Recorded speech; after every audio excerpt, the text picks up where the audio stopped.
Hi friends, good morning. காலையில் சமையல் வேலை முடிச்சாச்சு. சாப்பாடு மட்டும் வச்சு விடணும். இப்போ டைம் என்னென்னு பார்த்தா டைம் இருன்னு சொல்கிறேன், 6:24 ஆச்சு. இப்போ என்ன பார்க்க போகிறோம்னா, பிரணேஷ் தம்பி ஒரு 3 கோழி குஞ்சு வச்சுருந்தேன் அப்படி இல்லை, அதுக்கு என்னெல்லாம் பக்குவம் பண்ணுறேன் அப்படின்னு பாருங்கள். நம்ம தம்பி 6வது தாங்க படிக்கிற, அப்படி இருந்தாலும் எதுவும் காட்டுறேன் பாருங்க. என்ன அடித்து வச்சிருக்கு அப்படின்னா, கண்டுபிடிங்களா?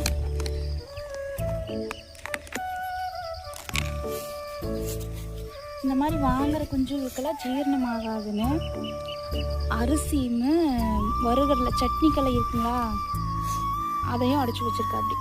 சரி, நம்ம தம்பியோட கோழி குஞ்சு பார்த்துடலாங்களா இப்போ ஒத்தச்சோடா இருக்குன்னு. அப்புறம் கொஞ்சம் உடம்பு சரியில்லைன்னா அதுக்கு வெங்காயம் கட் பண்ணி போடுறது. பயங்கரமாக வைத்தியம் பார்க்குறாருங்க. இருங்க பார்க்கலாம். ரொம்பலாம் பெருசாகலை, ஆனால் இந்த குஞ்சுகளை வந்து இந்த மாதிரி இடத்துல வச்சு இவ்வளோ நாள் உயிரோடு காப்பாற்றுறதே பெரிய விஷயம்தான். இரு நம்ம பார்க்கலாம்.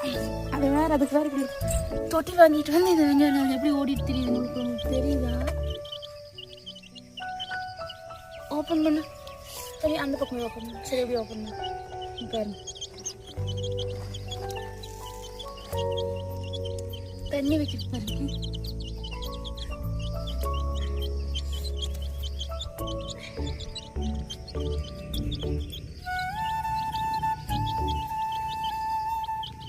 தங்க அதை எப்படி வைப்ப? அதை அந்த அரைச்சது எப்படி வைப்ப?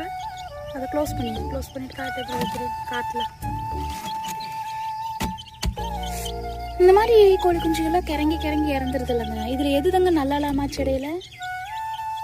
எது நல்லாலாமானு அதுக்கு வெங்காயம் கட் பண்ணி கொடுத்துங்க, சீரகம் தண்ணி காய வச்சு அதை கொடுத்து, அப்புறம் நீங்கள் கொடுத்து அவ்வளோதான் கொடுத்தேன். ரெடி ஆக்கிட்டே இருக்கேன் அதே. சரி, எங்க தீவனத்தை கரைச்சி வை. உங்கள் வீட்டில் குட்டீஸுக்கெல்லாம் கோழி குஞ்சு கண்டிப்பாக வேணும்னு ஓடிடுவாங்க. அதுக்கு இந்த மாதிரி அரைச்சி கொடுங்க. இந்த மாதிரி அரைச்சி கொடுத்தா அது சாகிறது இல்லைங்க. காக்கா கோழி குஞ்சு பிடிக்கலினாலுமே அதுகளே சோர்ந்து போய் நின்று குறி இறந்துருங்க. ஆனால் இவன் தம்பி வைக்கிற இந்த தீவனத்தில் வந்து அதுக்கு ஸ்ட்ராங்காக இருக்குங்க.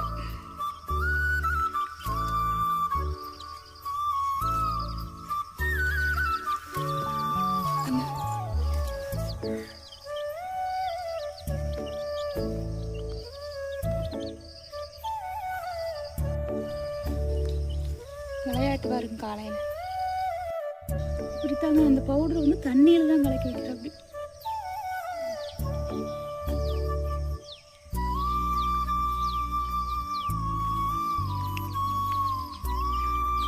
பாருங்க, தம்பி வைக்கிறதுக்கு முன்னாடியே அழுவேன்.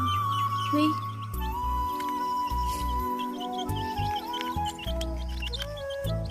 உள்ளே இறங்குதுங்க.